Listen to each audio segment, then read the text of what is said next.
श्री गोपाळ कृष्ण भगवान की जय. लेडा नंबर 359. सादाच्या लाडूचा विनोद. इंद्रभटाने सादाला सांगितले, येल्लो मला लाडू करून दे, मी सर्वज्ञांना समर्पित करीन. सादा म्हणाली, हो का.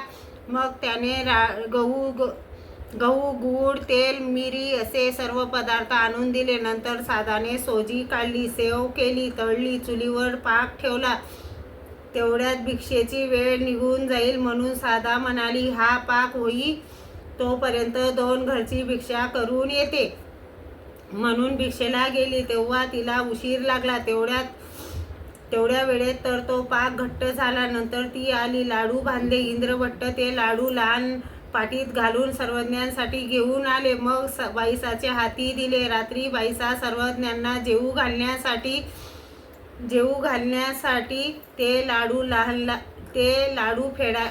फोडायला लागली तर ते कशानेही फुटेनात. साधा सकाळीच सर्वज्ञांच्या पूजेला आली. सर्वज्ञ म्हणाले, बाई, अनेक सुगरणी बघितल्यात, परंतु मुसळाचे 7-5 घाव दिल्यानंतरच लाडू फुटतात, असे लाडू करणारी कोणी बघितली नाही. तेव्हा साधा सांगू लागली, नाही जी, ते असे झाले की चुलीवर पाक ठेवला. भिक्षा करायला उशीर होईल म्हणून 2 घराच्या भिक्षेसाठी गेली तर उशीर लागला. तेवढ्यात पाक घट्ट झाला म्हणून लाडू कडक झाले. सर्वज्ञांनी सांगितले, हे तर त्याहूनही आश्चर्यकारक.